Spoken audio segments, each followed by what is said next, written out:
I've got a confession to make. I need to get this off my chest. As a business owner, we all make mistakes.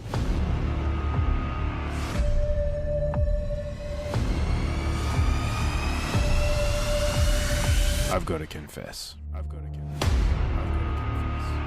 Hey guys, it's Charlie from Confessions of a Business Owner here, and today I am with the one and only Kim Barrett. How you doing, Kim? Doing super well. Cersei, how you doing? Dude, I'm well. I'm in the new office and I'm thrilled to be back with you, especially because for those of you on video would see Kim's actually decided to copy me and just wear a black t-shirt. So we're I just have a slightly deeper V, that's all. to pull it down. Chest hairs. We'll twin it. No, dude, but it's great to have you on the show because this is a topic today that I think everyone can get a lot of value out of. This is something that, I tell you what, I learned the hard way and especially got smashed with, but it was coming to the realization that I was the biggest problem in my business. It's not a fun one, right? Because all the business owners are going like, no, it's definitely, it's like, it's the economy, it's my staff, it's the clients, it's this, it's that. And then it's like, it's you. And you're like, ooh, I don't like that, right between the eyes. It's a very tough pill to swallow. And I remember the moment I had to swallow, and I'm going to talk about this right now because this moment was very defining in my actual career of being a business owner. So I'd just got out of, I wouldn't say just, but I'd left my first agency, my marketing agency. I'd moved on from that company and I'd started a completely different business, Outsourcing Angel. Okay. So I'm with Lynn. I've got a completely different business. So marketing services, and I'm now in outsourcing services. Now I had completely different people around me as well. It wasn't the same team at all. And then this really, really fascinating thing happened was I got to the same level in business and had the same problems. Who would have thought? And I remember so much, and I remember this moment of like, okay, I'm sitting there and I'm like, oh, there's got to be like some common denominators. There's got to be something that is like, I've done again that I've led into this business. And then I was sitting there and it was like literally one of these moments, you know, when you have one of those like, oh fuck moments. And I was like, it's me. I'm the common denominator between these companies, even though completely different things. Completely different team managed to somehow recreate the exact same revenue level and problems from the first business, and the same wins and successes as well. I should mention it's a two-way street there, but that was a very defining moment when I realized, okay, well, clearly I've got to keep working on myself. It wasn't, as you mentioned, the economy. All that blame really moved away from me. It wasn't the people I was working with. It wasn't the business model. It wasn't any of those other things. It really all tied back to me. Now, have you had any experiences like that, Kim? Yeah, well, and I'll chime in on that side. I definitely hadn't, but I go to a lot of events, personal development, business development, and they always say like your business will only grow to the extent that you're willing to grow. And I've always been like, yeah, of course, but sure. But what about marketing? But what about sales? Blah, blah, blah. And it's the same thing. It's like, unless you get to, and it's two ways. It's like, I feel at the very beginning, the biggest problem is you because you hold on to everything. And if you assess it, like when you look at like, for example, like the theory of constraints and you assess how everything flows in your business, when you hold on to that, it chokes everything up. But then as well, it's like your own mindset around what's possible. And one of the, I'll say like the adages or the things that I always think of is like, you know, what got you to here won't get you there. You know, and that's always one that stuck with me. And it's like, so I can't just do the same thing over and over again. Like, no, I love that saying though. And it's very, very true. I often need reminding of what you just said. And I'm even going to repeat it right now. What got you to here won't get you to there. Very, very wise words, Kim. Yeah, and it's like you always, because it's like, oh, well, I just keep doing what I've, and keep doing what you've always done. You'll keep getting what you've always got. And so you've got to change these things up. And there's so often where, I hit a roadblock, and it's like, well, even when it comes to, for example, like some of like the leadership or the management of my team, and it's like, oh, I get to a certain, like you said, like you get to a certain point and you get great wins, but also it's like you don't get past that, and it's because, well, it's you that's holding you back. And sometimes it's like when you step out of the way, generally a lot of the time you'll see that's where things change. But it's not like, oh, I just remove myself from my business and then everything will work. There's so much more to that. And I'm sure we've both got a few points on how people can actually do that and alleviate that to make things happen. But it's always so interesting that at the same time it happens, and it happens with not only myself where I've seen it pop up and then I have to remind myself, but with clients and things like that also, where they're like, oh, cool, we want this. I'm just going to keep doing this. It's like, well, again, same thing. If you keep doing that, like, it's the definition of insanity, doing the same thing over and over again and thinking you're going to get a different result. Absolutely. And I think we've both been fortunate that we are in a B2B space. We know a lot of other business owners and we've seen a lot of other businesses. And I want to know your thoughts on this. Something that's really interesting in my view is that, I've been in business a while now and I know people that are still at the same level they were at when I started. And then I've seen other people astronomically outpass them in a shorter amount of time. And I find it really fascinating that those that stick to those habits and don't work on themselves really do just stay at that same level on repeat. Do you see the same thing amongst other people? Yeah, 100%. It's like if you aren't willing to, and I liken it sometimes, I think, to like some people will call it like the ego, right? However, I don't think it's ego because I think everyone and I don't think ego is necessarily good or bad, but I think it's adaptiveness. And it's like, if you believe that what you're always going to do is always going to be right, you will never adapt and change and do anything else. It's like sometimes you have to have a little bit of an ego around what you do, but I don't ever think that I know 100% of everything or that I'm always right. I'm always willing to be proven wrong and do different things and change them. So I'm always willing to be adaptive. But a lot of people, they're like, well, no, like I know better. I know this, I know that. And it's like, they're not willing to adapt. They're like the cavemen that didn't want to come out of the cave. Now, they didn't get to turn into humans. They're stuck in a cave somewhere under a boulder. So like, unless you're willing to adapt, you can't ever move forward. And I think that's the biggest point, because if they stay there and they do the same things, it's like, yeah, as you say, like, you go, well, 2 years ago you were doing that. Like, why aren't you moving forward? Why isn't your business growing or progressing? And I think that's the reason. Yeah, absolutely. And you could use some really obvious examples of this. You can look at like Kodak. And it's like a refusal to change and adapt to market, or refusal to keep investing in the growth and innovation of their business led to their demise.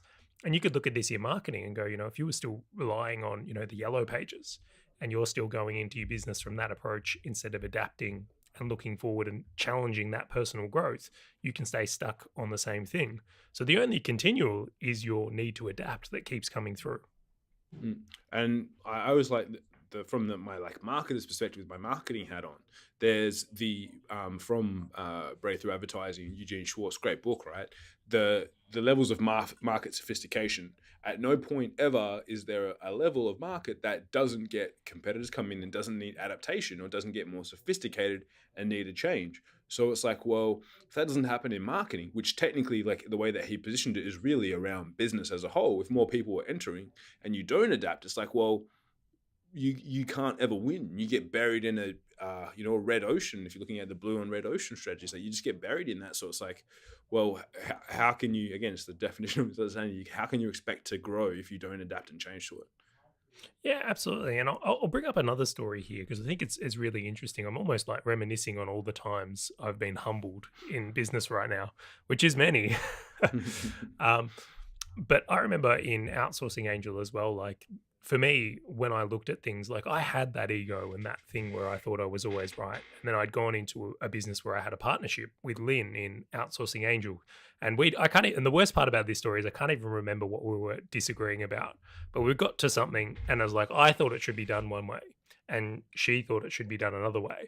And I was so sure I was right and I was so sure Lynn was wrong that I was like, well, we have to do it this way. And Lynn just did it her way, and what, to my surprise, achieved a fantastic result. And I had this very humbling moment in that business of going, okay, well, I was wrong. Like I was actually wrong. And it's funny how these things kind of happen again, but it was like being wrong that day was actually one of the best things that ever happened to me, because it really removed the need for me to be involved in everything as well. Because other people started to become more competent for the decisions they were making. And I was confident that, I might have a good idea, but someone else is capable with coming up with unique things. So how this kind of ties into the topic of today is that if you're one of these people in your business that's trying to hold on to everything and you need to be right about everything and you're not allowing people around you to, do the things they need to do, or you're holding that all in, you can see how overwhelmingly you do become the restriction in your business once again on another level. So letting go of that can be very powerful. And I love this, idea from like Ray Dalio as well in his fantastic book Principles. Is that if 90% of business owners fail, most entrepreneurs will sit there and go, "Well, I'm in the 10%." And what about the other view of going, "Okay, chances are I'm in the 90%. What can I do about it? How do I attack this from the other view?" And that can be a really powerful way to look at it as well. Yeah, 100%. And like giving people things to think about is, as well as you said, if you've been hitting a wall and you go, cool, my business has always been at the same level, then there's something you need to do. And the funniest thing is, like, I have a chat with my sister's partner. Calvin runs a personal development business, and it's like I like constantly give him, it's like, I remember like 3 years ago telling him about this idea or telling him to do something, and then 3 years later it's like there was enough pain from like, oh, I'm going to try that out now. He's like, oh, this is great, like, why didn't I try this earlier? And it's just so hard, as I said, like, when things are working and you're like, well, they're working. And I think it ties back to the episode that we did about how good people are the most costly thing in your business. Like, good results are probably the most costly thing for allowing your business to grow, because you're like, well, things are working, but they may not be growing. So you go, well, why would I change when things are working? I have been right all this time, consistently. Like, why would I change that? And it's like, well, as we were saying, like, you've got, for that growth, you've got to be able to change something, and something's got to happen to allow that to go on, because otherwise, as you said, it is literally is one of the most costly things that you can have in your business. And I think there's, like, it's two-pronged, being number one, the way that you think about things, but also number two, the way in which you hold on to things. And it's like, whether you're letting other people in the business make a decision or something like that. Like, I remember before where I brought people into my team and I was paying them, and then I was still making all the decisions and doing half the stuff for them. I'm like, afterwards, I'm like, hang on, I just brought this person in, but now I'm doing the stuff because I don't want them to do it, because they're not going to do it as good as me or something like that. I'm like, this is what, like, this is hurting my brain. Why am I doing this for? This is so stupid. Well, it ties back to time and time again, is that we keep becoming our own biggest problem in the business. Like, we didn't enable that person in that example, or we felt we had to be right, or we're addicted to the drama, or we're settling for average results. There's many things there. So I want to kind of shift the conversation a little bit to someone that's listening to this right now and is probably hanging out in Egypt. And when I say hanging out in Egypt, it's because they're around denial. I was waiting for that. I've been waiting for an episode to use that. But it's like, honestly, like, there's a huge amount of denial in many, many business owners that think they're not the problem, even if their business is successful or not successful. And there's a lot of external blame that happens from there. But let's pretend someone comes to that point. What can someone do to start growing themselves to push through to these next levels? How do they, I guess, level up and have them be less of the problem, or enhance the level of problem they are becoming, so they're moving in the right direction?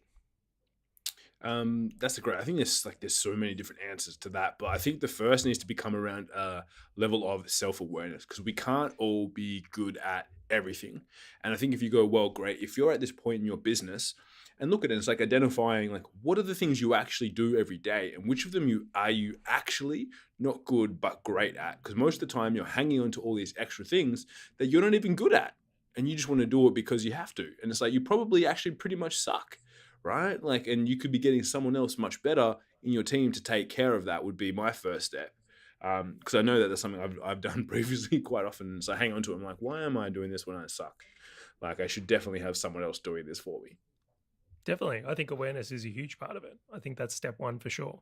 So I'll look at it from there. Step two, though, when I come to it, number one, obviously awareness. Number two, though, I think so many people have created fantastic books where you can level yourself up through gaining knowledge. So if you're someone that wants to grow as an individual, I'd really be encouraging you to incorporate some daily reading, particularly like biographies of other people. Yeah, well, to like piggyback on that 2.1, right, is also like leveraging other people. Like, we did a podcast about it before, leveraging other people's experiences. Like, if you're not in a group where you can go, cool, I'm hitting this level, like hashtag. I was like, hint. I don't know why I said hashtag. Hint. The association, right? Like, if you're not in a group where you can ask questions of people who are equally as successful and gone to other levels and go, cool, like, I'm hitting this. What's next? Well, I think that's a big, like, that's the easiest way, is leveraging other people's experiences and going, cool. if you guys hit this, how did you overcome this? Like, what did you need to do? Or how did you need to adjust to allow that to happen?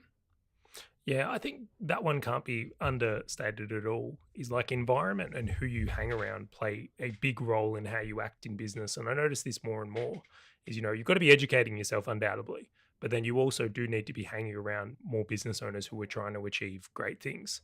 Like that is undoubtedly how you become less of your own problem in the business. So I really like that one, Kim.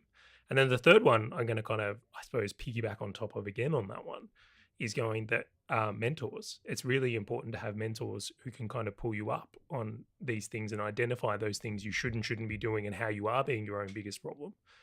And I might even throw a story in on this one again. It's Charley's story day. But I was actually, because I have mentors in my life, as I'm sure you do as well. And I was on a call with someone, and I came into this call with like a list of like things I wanted to work on in the call. I'm like, look, I've got these areas I want to work on. And this particular mentor of mine basically said, I know you've got all of that, but this is what you need to do. So even though I thought I knew what I should be doing, he brought a completely different set of lists to the table. And I sat there and I said, I can come up with all the reasons on why I should just take care of the problems I perceive I have. But if I'm going to listen to someone who's further ahead than me, like really I should just work on this stuff. Now, funnily enough, I did what this person asked and all my other problems seemed to evaporate. So it's kind of like they knew. It was kind of like they were like, but this is, we don't know what we don't know. But if we're going to level up as business owners and not be our biggest problem, peers, mentors, and education just become the cornerstone of us endlessly leveling up. Now, Kim, I know you do all three of them in your own life.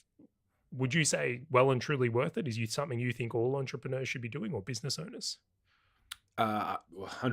It's arguably one of the most important things.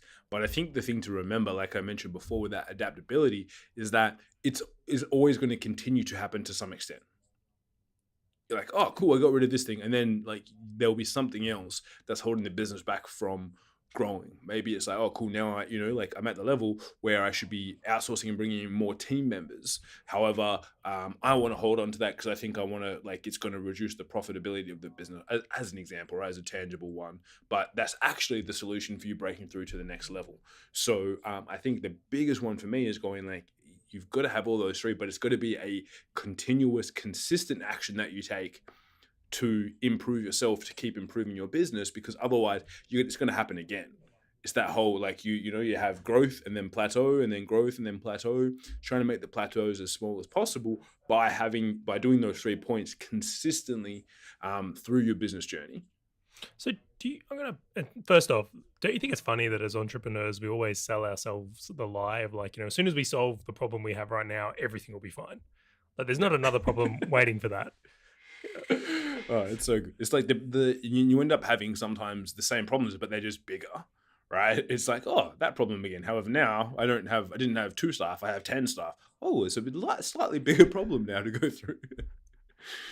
Yeah, the problems do get bigger. But the next point I want to put in there is like, do you have a routine or system or something you do regularly to make sure that you do get growth from yourself personally? Because personally, from my point of view, is like I make sure I read every morning for 20 minutes. Like that's a lock-in for me. And it's like a behavior and a habit that served me really well. And then on the other side of things is I make sure I'm checking in with peers at least a couple of times a week and other people that inspire me, like yourself. Every time we do this podcast, I feel pushed to grow and do more. And then once a month, I always like to make sure that I get around someone who's ahead of me. So do you run anything like that in your own life? Yeah, 100%. Well, as well, I'm like, as a mastermind groups and mentors that I'm a part of is a regular daily occurrence, really. But as well, I'm the same as like probably every morning for the first 40 minutes, because when I get up, first thing I do is I put in my headphones and I put on 2 particular podcasts that I've been listening to at the moment. I'll listen to them as I'm getting ready, and then I go to the gym. So I do my like workout, and at the same time I'm learning something new or continually like pushing my growth in that way, because otherwise it's like, again, if I don't do it in the morning, sometimes like I'll just never do it. So I do it first thing, headphones straight in, listen to my audiobook or my podcast, and then get the ball rolling, because it's something that I know. It's like I don't know everything in the entirety of the world about business, and I never will. So I've got to keep continually learning to see, and as well. But I think one last point, because I think it's very important, is not just, and like you said, not just learning for the sake of learning, but going, cool, at the moment, I foresee, or maybe I've been told by my mentors that this is the thing I need to work on right now. And then that's what I focus on learning about. And that's what I focus on bringing into my education in the morning and things like that from a business standpoint. Sometimes there's personal development stuff also, but by having the awareness first of the problem and then, layering on the training or the information and things that are going to help me directly correlating to that point also. Yeah, I think that's a really wise way to do it, dude. And it shows because you're one of those people that has had a tremendous amount of growth in the time I've known you. Like you haven't stayed still at all. And I think for anyone listening to this, like in what's just been laid down is a very, very, how can I put this, wise flight plan, a wise way to go about it, because it's something we've seen many people have that. And it's funny that the more people I speak to and ask about these topics, and I mean, I used to be a big fan of the Tim Ferriss podcast, and he always used to talk about the commonalities in successful people, but it just seems to be so true. The people I know that are successful behave in a very similar way than you've just described. So to pick up those habits and behaviors and focus in on the types of content that are going to give you the most benefit just makes so much sense for me. Yeah, 100%. And what about yourself, Charley? Is there anything else? Like I know obviously you have masterminds, mentors, and read anything, but if there was like one little cherry on top that you always have around you, what would it be? The big thing for me this year, okay, is in all of these things is what if I go into things assuming I'm wrong? And I know that can sound a little bit crazy, but it's like when you look at the stats, it's like we all just seem to be overwhelmingly wrong when it comes to business. 90% of us fail. There's so many things that come through. And I was like, well, what if I assume when it comes to an idea, I have the wrong answer from the beginning and I seek out people that have done it or are further along in which I can query in that. And that's been a really big thing for me this year in making sure I don't become the biggest thing or the biggest problem in my business or what's holding it back is I'm constantly looking to leverage other people's knowledge to solve my next problem before I just keep having a crack. I feel like when I was earlier on in business, I used to always try and solve things from like trial and error. Like it was just like make a mistake, work it out. And there was always those tales of like, fail fast and fail forward. But I tell you what, that's a really expensive and slow way to grow a business. So it's like, you can go for it if you've got the time and resources. But ultimately, having that little in between of like idea, assume I'm already wrong in how to go about it, ask someone who's done it, and then do it the way they said, and then use a feedback loop has been the most effective thing I've introduced this year from preventing myself from being the problem. Yeah, that's so good. I love that. That's something everyone could do more of, me included. So I love that. That's perfect. Yeah, well, there's the little framework that I think people will really get a lot of. I think that can help everyone, in all honesty. The more you incorporate that and leverage other people's experience, the further and quicker you seem to go. And I've noticed that myself with like how much quicker I've been able to get through my projects and how much faster Outsourcing Angel's grown or this podcast has grown or the community, the association has grown is because of those steps. Yeah, perfect. Well, guys, that's it for this episode of Confessions of a Business Owner. I think there's some deep topics in here, and the hard pill all business owners will have to swallow at some point of realizing they are the biggest problem in their business, whether they like it or not. Hope you've enjoyed this episode, and we will catch you soon. Adios.